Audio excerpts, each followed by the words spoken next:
Just take your boiling water. I already had rice in here one time. So you just take 2 cups of rice, well, it's actually 4 cups of rice. You just want a pot full. Not like the recipe says where you do this and this and this. This actually makes your rice a little looser. Let me get these in here and I'll show you.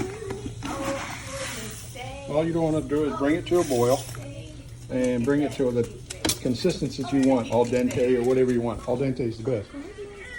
As you can see, this is what the rice is done, but it all comes apart. It's not just one big blob like it is when you cook rice. Shells. Did you have a good day? I just broke up the shells. You have a good day. Come on, man. You don't need to After I peel them, it's easier if you peel them. Then I take the eggs and then I just mash them. That's just the easiest way to do it. Just do it like that, just trying to make it up as small as piece as possible. And then I'll mix that in with the other rice. I still got some more rice going over that I showed you a minute ago. That'll come to a boil, and then I just boil it until it's al dente. And then I strain it, and then I run cool water over that, keeps it ready to get rid of some of that extra starch.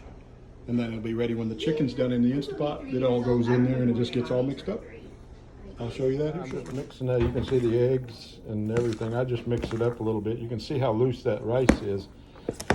I just kind of rinse it a little bit when I put it in the strainer, just to get a little bit of that starch out of there. But it'll make it loose, a little bit looser. If you leave that rice in, the starch in there, then it'll just kind of ball up on you. So chicken's just finishing, so I'll let it cool, and we'll be ready to do. It just has to cool so you can shred it by hand. I usually use a couple of forks. Now I'm gonna just grab it, show you. It literally just got done. Now I'll just take it, and I just take and dump everything in there, chicken and all. You can still hear it's just finished. But I'll take that, and I'll just mix it all in broth and everything. And usually when I make the chicken, I just we actually use 2 packages of chicken breast, but you know, depending on how big you do. This will do my dogs for, you know, basically 4 cups of food a day. Well, it's actually about 6 cups of food a day by the time they can both get their thing. No, it's more than that. Probably about 8 cups a day, I guess is what it is, because I get 2 cups in the morning, 2 cups at night. But then I'll just break it up. I usually let it cool off a little bit more, and I'll just break it up by hand to make it a little bit more. And then I'll just take and mix it all up, you know, with everything together. And then I put it in these totes, and we'll put one in the refrigerator.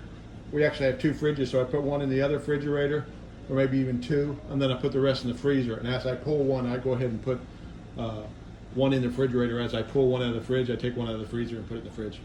But it'll last a week. You know, if you did, this is really big for you, but if you ever did, you know, a smaller breed or even half this batch, you know, it'd probably last a small dog probably 2 weeks, possibly.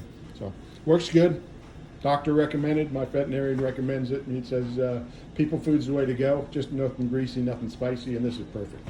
And my dogs will literally eat everything.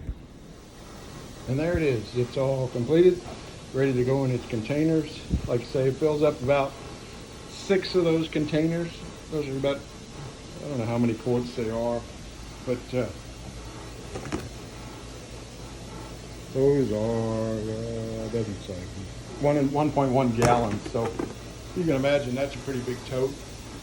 So it fills those all up. You can see here's what we actually feed our dogs. I break it up when we take them to the vet. They get a bag in the morning, bag at night, and they basically are having 300 grams per meal. Dudley gets about 320, Lucy 300 each meal, 300 grams. We just weigh it out on a simple scale. So it seems like a lot of work, but hey, it works. They eat all their food, and they're not gassy. They're not, and their coats and everything. You can see they're waiting now, because whenever it's that time, they sit around and they wait until it's time. So when they get done, they get to lick the bowl when it's all done. So you know how it is. They can't wait. They dance around and they're just ready to go. Good eats, they say.